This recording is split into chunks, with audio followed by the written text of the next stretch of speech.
సికింద్రాబాద్లోని doctor Narayana college of hotel మేనేజ్మెంట్లో 100% job guarantee 966365 AP assembly ఎన్నికలలో ఘన విజయం సాధించిన టీడీపీ అధినేత నారా చంద్రబాబు నాయుడు సీఎంగా ఈ నెల 9వ తేదీన ప్రమాణ స్వీకారం చేయబోతున్నారు.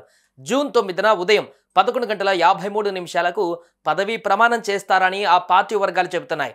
దీనికోసం ఇప్పటికే ముహూర్తం కూడా ఖరారు చేసినట్టుగా తెలుస్తోంది. దీంతో ప్రమాణ స్వీకారం స్థలంపై తర్జన భర్జనలు జరుగుతున్నాయి. మంగళగిరికి తూర్పు దిశలో ఈ కార్యక్రమం నిర్వహిస్తే బాగుంటుందని వాస్తు పండితులు సలహా ఇచ్చారు.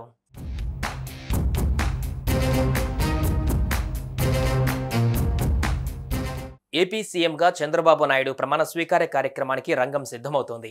ఇందుకు సంబంధించిన సామాగ్రిని రాష్ట్ర రాజధాని అమరావతి ప్రాంతంలోనే రాయపూడికి మంగళవారం లారీలలో తరలించారు. ఈ నెల 9న ప్రమాణ స్వీకారం ఉంటుందని సమాచారం. దీంతో 12 లారీలలో వచ్చిన భారీ టెంట్లు, స్టేజ్ నిర్మాణం, ఇతర సామాగ్రిని రాయపూడి సీడ్ యాక్సెస్ మార్గంలో ఉంచారు. ప్రమాణ స్వీకారం ఎక్కడ నిర్వహించాలన్న విషయమై స్పష్టత వచ్చిన వెంటనే అక్కడికి తరలించేలా సిద్ధం చేశారు. చంద్రబాబు ప్రమాణ స్వీకార కార్యక్రమానికి హాజరయ్యే అతిథులు, ప్రజాప్రతినిధులు, నేతలు, అధికారుల వాహనాలకు పార్కింగ్ తదితర అవసరాలకు 100 ఎకరాల భూమి అవసరమవుతుందని, దీంతో బుధవారం స్థల పరిశీలన చేసి నిర్ణయం తీసుకునే అవకాశం ఉందని టీడీపీ నేతలు చెబుతున్నారు. కూటమి విజయాన్ని ముందుగానే ఊహించిన నేతలు ప్రమాణ స్వీకారానికి వెంటనే ఏర్పాట్లు చేయడానికి వీలుగా హైదరాబాద్ నుంచి ఓ ఈవెంట్ ఏజెన్సీ నుంచి ముందుగానే సామాగ్రి తరలించినట్లుగా సమాచారం.